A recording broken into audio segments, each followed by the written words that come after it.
Very warmly welcome to this webinar hosted by 2610 today on how to write clearer emails. This is part of Plain English Month and this is a lunch and learn session, so we'll be going for 45 minutes.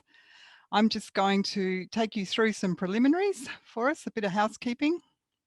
So I'm your presenter, I'm Lea McInerney. I am a plain English specialist and I've been working with 2610 for the last 10 years on a lot of their plain English material. Your host, many of you will know 2610, but if you don't, 2610 is a network of people and organisations who are working together to lift adult literacy levels in Tasmania. And the name, this is a lovely little name. You'll be able to tell from the logo. The 26 stands for the 26 letters of the alphabet, and the 10 digits stand for the numbers are for the digits that we use for counting. And so this is all about literacy and numeracy. Before we get underway, we will just take a moment to acknowledge the traditional custodians here on the lands that we're meeting on. So the Tasmanian Aboriginal people we acknowledge as the traditional custodians of this land, and we pay our respects to elders past, present and future who hold the memories, traditions, culture and hope of Tasmania's First Peoples.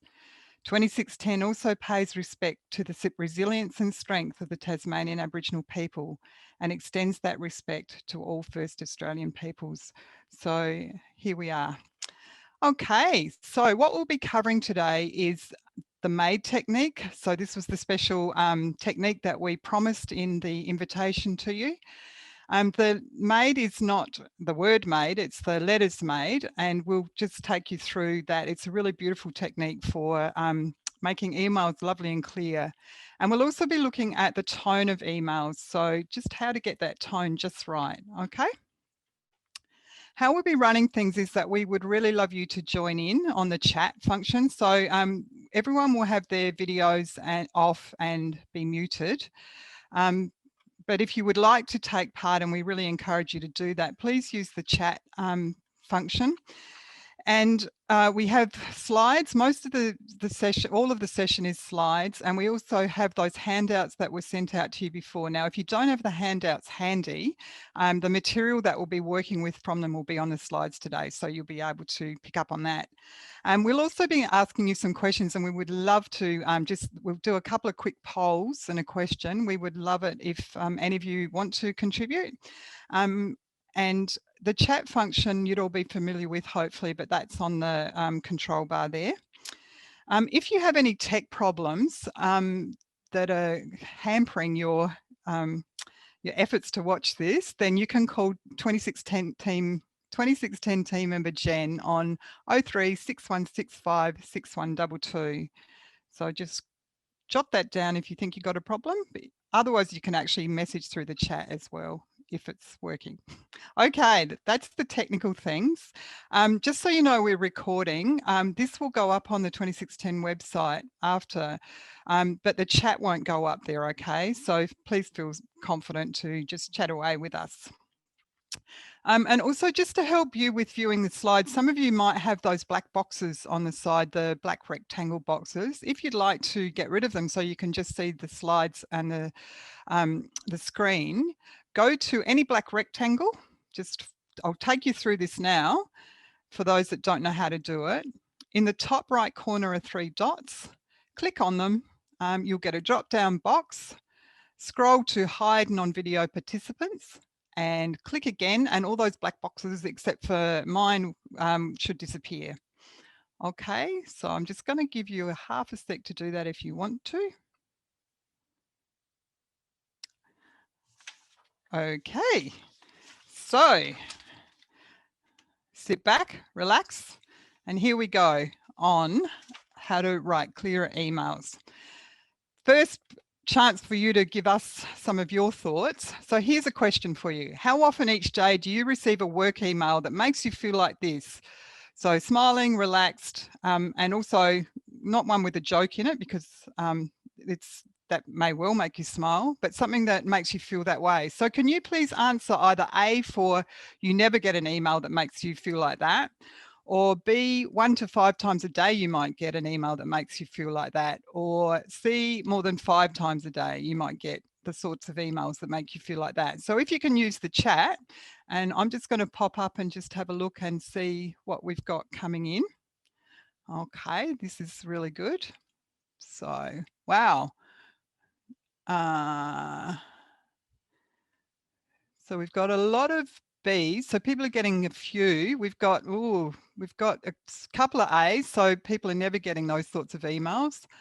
That's a bit sad. We're not getting any C's. So that's really good. So people aren't getting overwhelmed with them by the looks from what we've got. Okay, so thank you very much. That just gives us a good idea of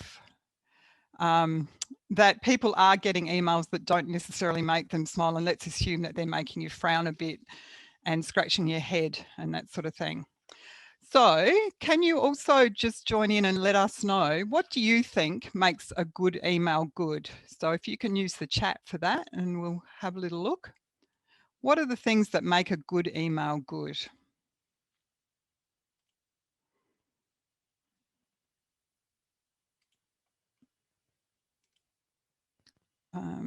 Sorry. Now I'm just having a slight technical glitch where my chat box isn't showing. So I'm just going to find that. Or go to plan B. Okay, so maybe I can jump in here, Lee, and just say Christine, that there seems to be a majority of people that they like something that's clear and straight to the point. Lovely. And any other little pearls of wisdom there? I'm seeing, what do I need to do is a good question there, and good clear language. So concise and to the point, short, very popular answers there. Concise, to the point, and short. We love short. Love short. That's great. Thank you, Christina. And we might need to keep doing that. So these are the sorts of things we know that are really important. And just to give you a bit of a summary of this from a plain English perspective, as some of you have said there, what makes a good email good is that you understand it the first time you read it. So you just read it and you get it, and that's great. You know what you need to do, and you know exactly what you need to do and by when. That's all clear. And then what that overall gives you the message of is that the writer actually values your time. And we all know how frustrating it is when you've got something that you have to read a few times before you get it, and it's really puzzling and bewildering, and you need to go all the way through it before you can actually get to the main point that you're after. So this is what we'll be looking at with this technique that we're going to be discussing. So how do you, as the writer, make this happen for your readers? Here is the Maid technique. Some of you may have seen this before. I'm going to just take you through it. So the letters MADE stand for message, action, details, and extras. And I'll take you through these. The message is the most important point of your email. What is the most important point? The A is for the action, which is what do you want your reader to do? The D is for information that your reader needs to know in order to be able to take that action that you want them to take. Okay, so that's a really important bit to have in it as well. But you can see from this with the order that the details come later. And the extras are information your reader might like to know, or if you're sending it to a few people, some of them might like to know, but not everybody necessarily needs to know in order to act on that email. Okay, so we're going to come back to this a couple of times in this presentation, because once you've got this memorized, it's a really, really good way to structure your thinking. Okay. Now we're going to get you to just do an activity using one of your own emails as an example, and then you'll get to practice with this, and we've got some examples to show you too. So if you have questions, just jot them down now on your notepad, and then we can come back to them later, because hopefully all will become clear once we show you the examples. Okay, here we go. About to dive in with your own email. So can you all just think about a short email that you need to send this week? Okay, a pretty straightforward, simple one. And these questions are in the handouts, but we've got them here for you as well. So this is on page 1 of the handouts. The first thing you need to make sure of is that you're clear in your purpose. So ask yourself, why are you writing this email? And your second question there is, what response or action do you want from the person or people that you're sending it to? So can you all just take a moment now just to actually do that about your own email? So we'll literally take a minute, okay?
Okay.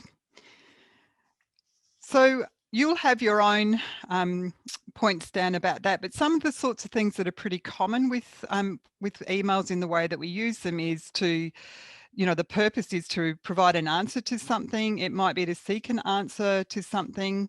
It might be to ask someone to read a document and give feedback. It might be as simple as asking somebody to RSVP to a meeting, and so it goes on. So then you've done those 2 questions. Then there's another 2 questions that you do that relate to putting yourself in the reader's shoes.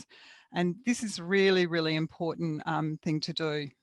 So the questions for this are to ask yourself, who is your reader and is there more than one? And then also, what do you know about them? So things like, do you know how busy they are? Most people are pretty busy these days, which is why we crave these short, succinct emails.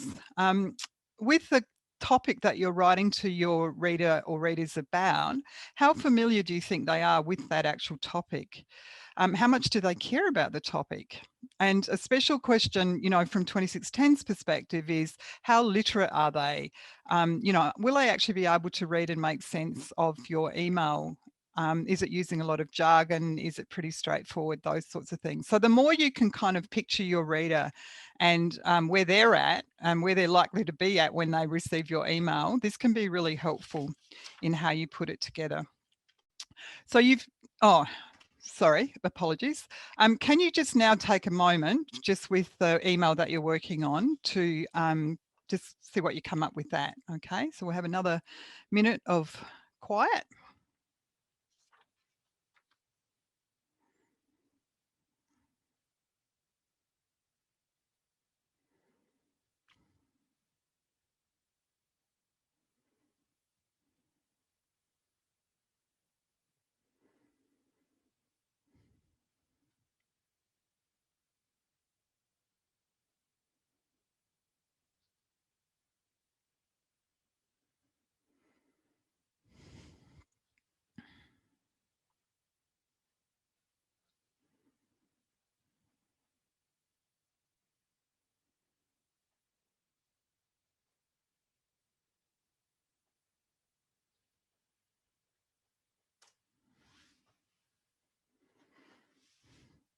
Okay.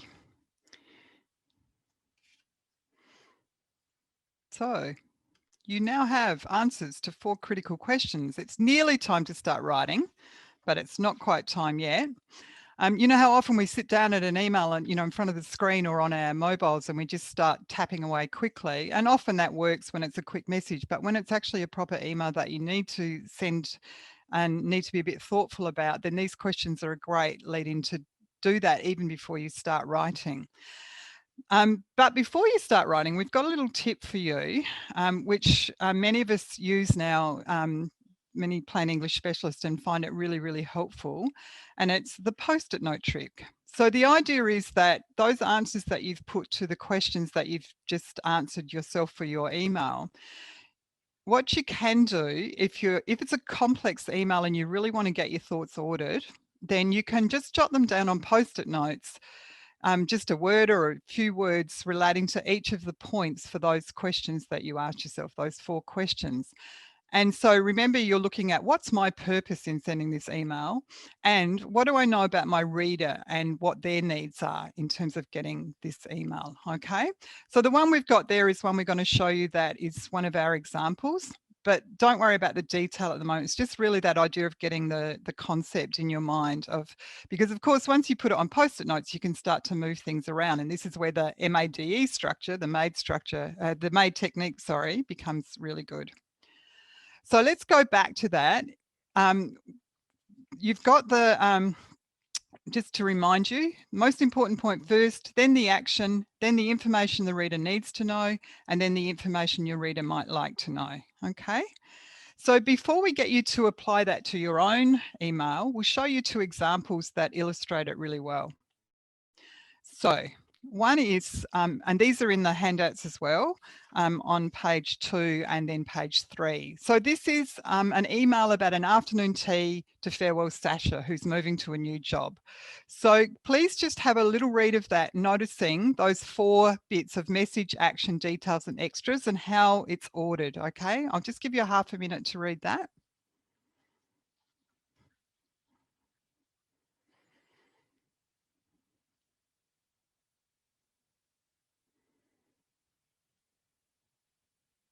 Okay. And you'll see there that under the action, they put the details of the meeting and then actually bolded just to point out that the action is needed from you, as in, please, could you RSVP? So that's a pretty straightforward one. And then this is a more complex one. And this is actually an email from a team leader to her colleagues, okay? Again, it's in the handouts on page 3, if you'd rather read it there. So take a half a minute, have a read.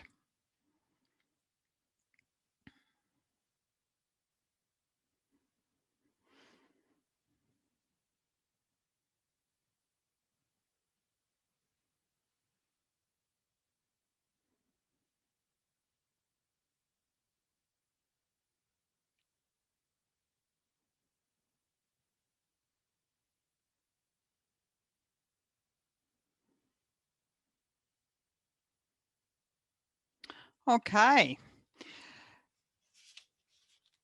Now we have a bonus tip for you in relation to emails, in a way that you can actually make your reader more likely to open up your email and have a smile on their face. And this bonus tip is actually using the subject heading of the emails. So you can do quite a lot with a subject heading to get your reader's attention. So if you see those examples there, often we'll just put something like update or quick query or something like that, or, you know, a meeting. But what you can do is just put a bit more detail in. So, you know, this one with update, you might actually give the reader more information about its next week's meeting about the data project. So already they're primed, ready for what's going to be in your email, okay? If you think of the Sasha's farewell party example that we looked at, then you can put a little bit more info like farewell party for Sasha, date and catering details. So again, people are primed, ready for what that email is going to be about.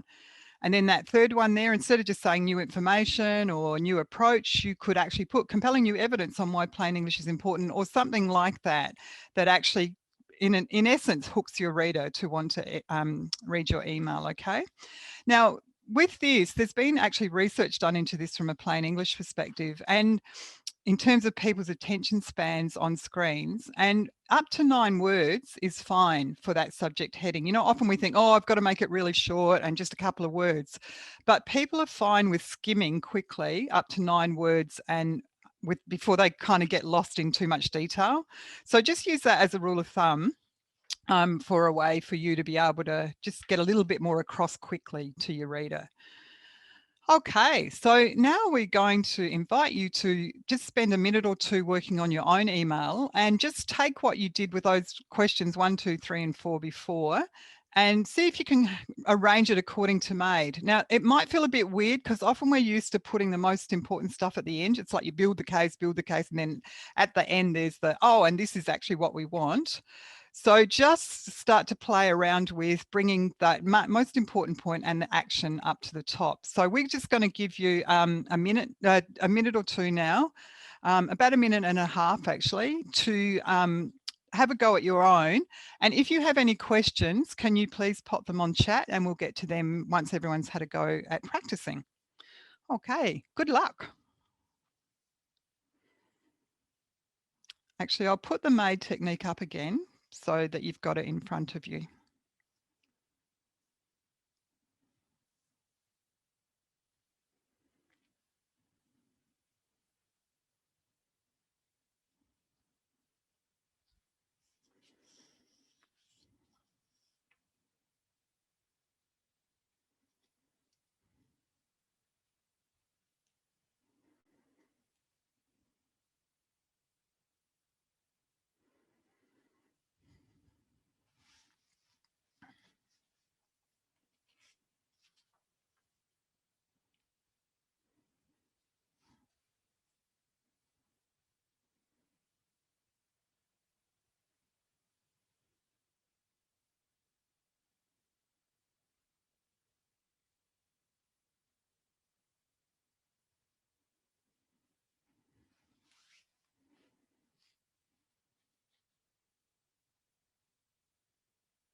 Okay, just take another 20 seconds or so with that. And if you have any any questions, pop them on the chat. And also, if you have any observations you've made as you're doing this, we'd love to hear any thoughts that you've had, anything you're noticing about this technique.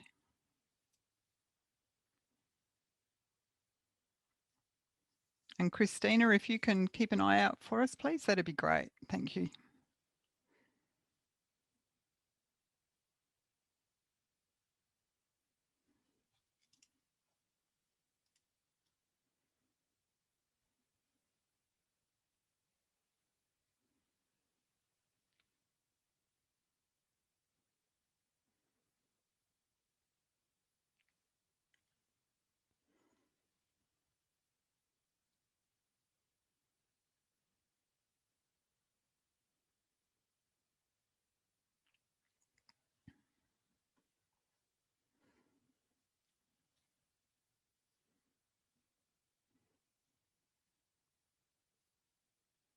Okay.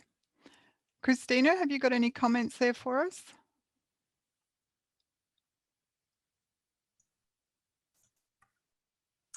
Sorry, it just took me a little while to get around all the buttons there.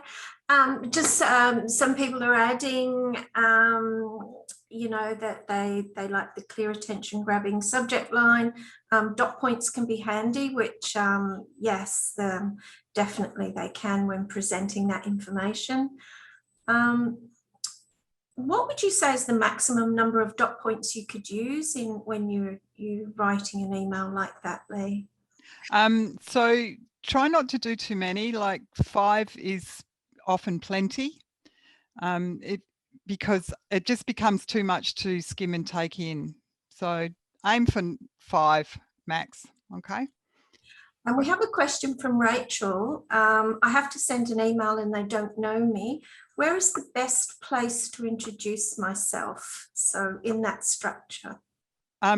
Rachel, hard to know precisely, but if you think it's important that they know who you are and why you're writing to them, as a lead in, I would put that in the first sentence. Dear, do your salutation. We'll talk about them in a minute.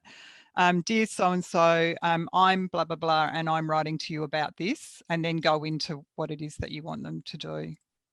Hopefully that's helpful. Yes, what else? Anything else there? Rachel said, great, thank you. Thanks. Oh, good. From Tim, the 9-word subject is a good tip. Good. The first part might be the standard summary of the topic. I'm currently using the extra words, something to target in the email. So yeah, it looks like Tim's getting the idea of this technique. Excellent. Thank you. Yes. Yep.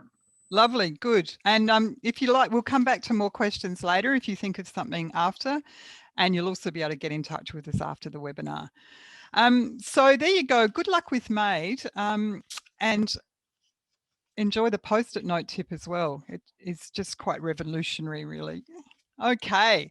So now we're going to go on to talk about tone in emails. Okay. So writing tone, what do we mean by tone? It's really the sound or the temperature of the writing, okay? So, you know that thing of like, it can kind of jar or it can kind of soothe. So if it's music, you want it to be easy listening music. If it's temperature, you want it to be warm rather than cold, okay?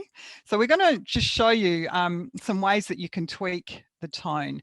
But before we do that, we're going to just have another quick poll. So if you can get your typing digits ready. So I'm going to read out two different messages, two little messages. And I want you to let us know what you think the tone sounds like, okay? So the first one goes like this. Centrelink customers must complete and return this form by tomorrow. If you fail to do so, you will be breached. Okay, any volunteers through the chat for what that sounds like, that tone? Christina, if you can. I'm seeing harsh, a bit brutal, cold and jarring. It's a threat, officious, directory and legal. So all those, there are no warm words there. There are no warm words. Okay, so it does sound like that. It's quite authoritarian and all those things, harsh and whatever. Okay, so what about this one? Please fill in this form and return it to us by tomorrow morning. If you'd like some help with it, please call us on 1800 111 111. So what's the tone of that one like? Yeah, much better now. We've got warm, supportive, helpful, more helpful.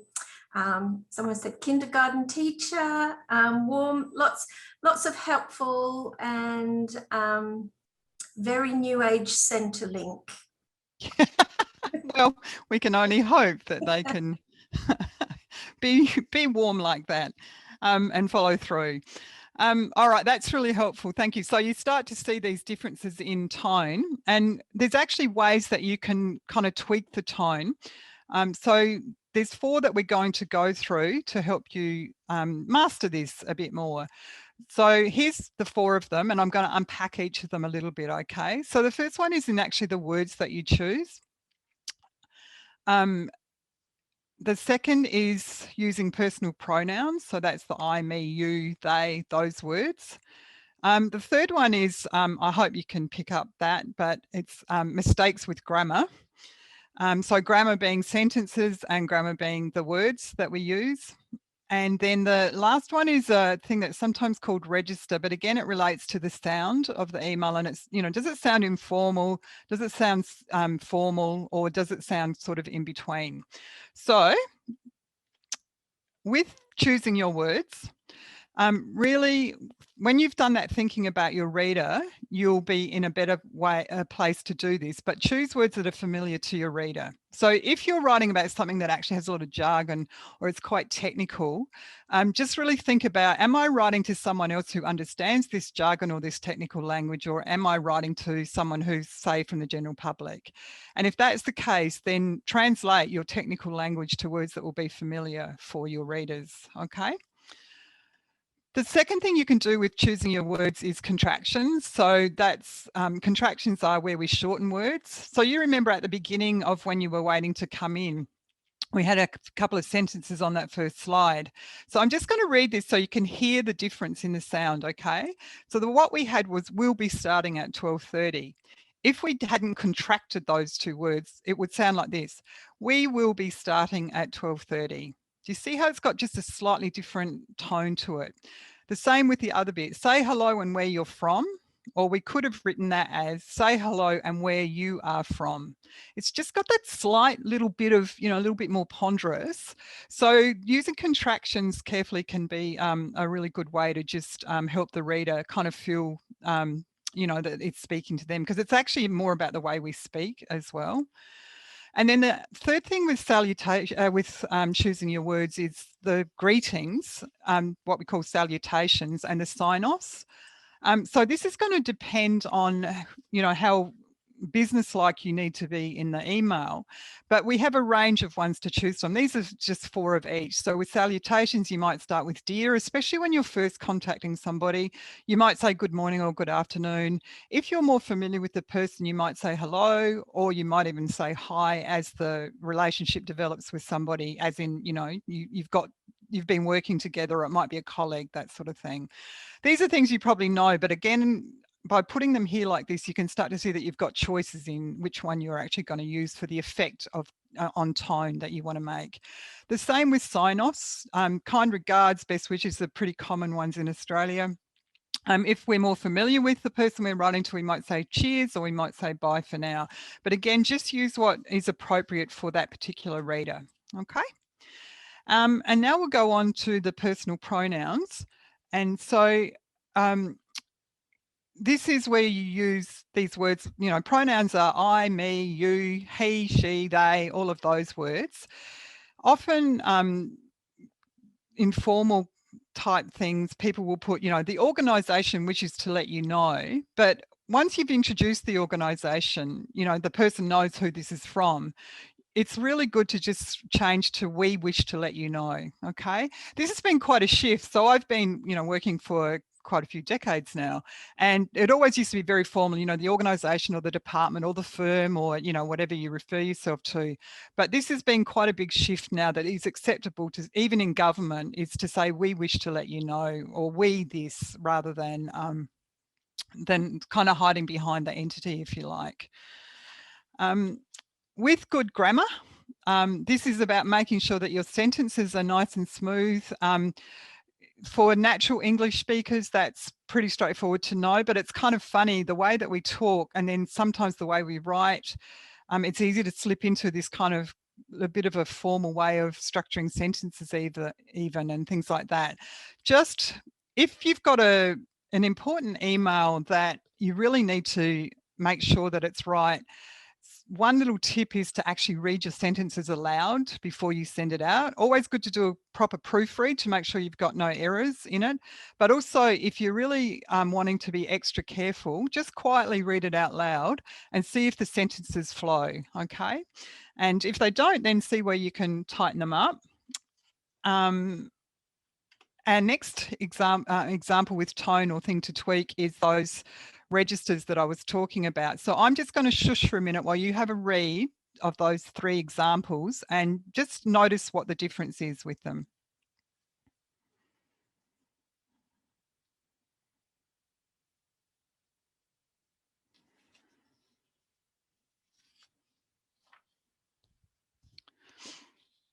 And just have a look at the choice of words. And also look at where contractions are being used. And look at where personal pronouns are or aren't being used.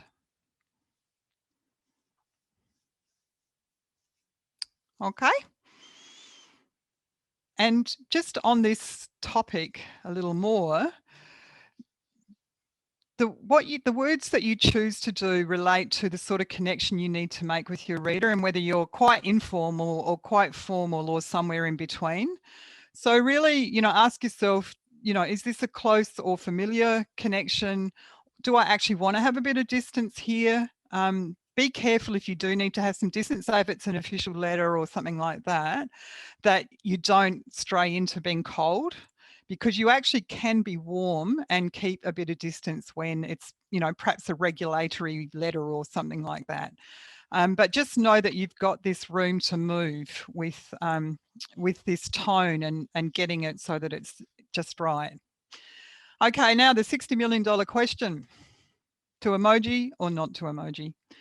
Our suggestion with this is just think of the reader and how it will go down with them. Okay.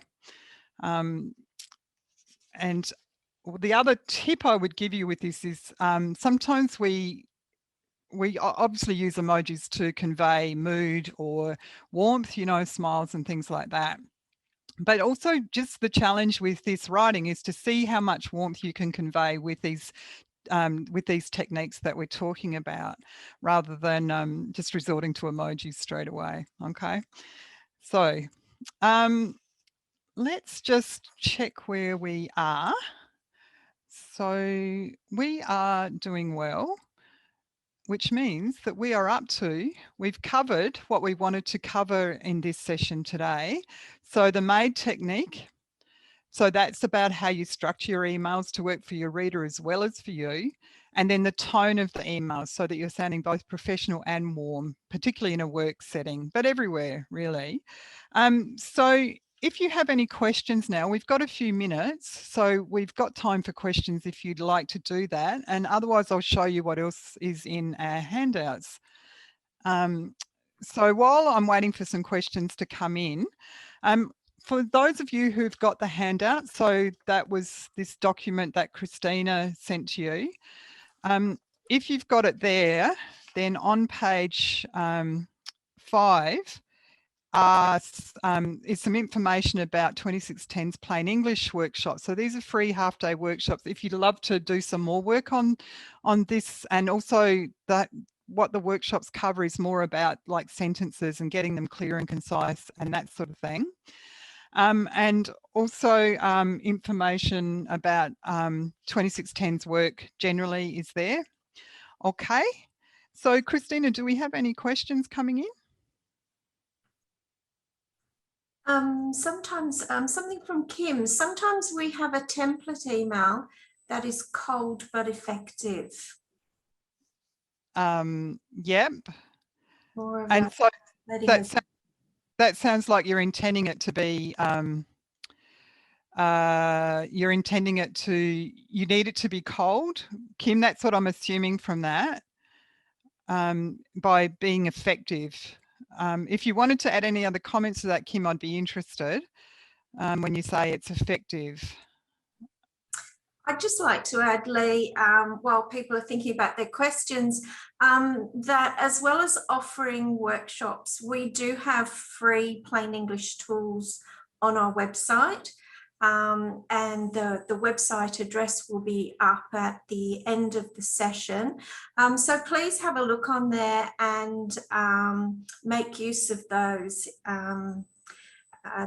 Especially the guide to communicating clearly, the guide to plain English. It's a very effective tool, and I get lots of positive feedback on that one. Great, great. We've got some more coming in, have we? Yeah. Your advice re-embedding hyperlinks and attachments in your emails? If they're under the, so I'm just going to slip back here for a minute to this. If it's information your reader needs to know, then make sure it's there in that third bit under the details. And so hyperlinks are great because, yes, they take the reader through to what else they need. If it's information your reader might like to know but isn't essential, that's a really good question. Really pop it down at the end, because a lot of the time people will just read the email, find out what they need to do. And if they're actually across the topic, they can just get on with it. So only put in hyperlinks and attachments that you think, sorry, if they need to know it under details, then keep it close to the action. If it's not necessary, then pop it way down the end. Okay. What else? I just noticed, so Alex asked, is there a free plain English app or scan for your writing? And David has responded to that to say you can use online readability tools. And there's been a suggestion with the Hemingway app. And a link there from David as well, readability formulas. And there's a free Grammarly. So there are readability tools online that are free that you can help with your plain English. Yes, and I agree with all those suggestions. Hemingway is good. Grammarly, I think Grammarly is US. I'm not sure about Hemingway. So you just need to watch out for that with some of the spelling and whatever, but they're really good in terms of short, sharp, shiny, clear, succinct sentences. Okay, what else have we got? Oh, that there's just something there for me to follow up about a link that's not working. And yes, I will follow up on that one. Thank you. Very good. And Tim says, good old Word is a constant friend. And I have that as well. So, you know, Word makes sure that sometimes suggests I put a comma in when I've missed one out, or helps me with my spelling. Yeah, so that's you're referring to the spell check and the grammar check that they have.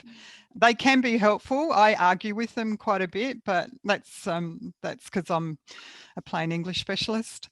Okay, what else have we got there? Anything else coming in? Yeah, Alison says the word editor is helpful. David's missing the Payperclick guy, and yes, David, I remember him too. And we're just having some thank yous for a good workshop. Well, that's lovely to hear. So I think if anything else comes in, Christina will grab it and share it with us. But let me, at this point, because it is your lunch breaks, I know, thank you for joining us. And as Christina said, there's more plain English tools and workshops at the 2610 website. And in the handouts, you'll find the address, but I'll just leave it up on the screen now so that if anybody wants to jot that down, you can email Christina or the 2610 team.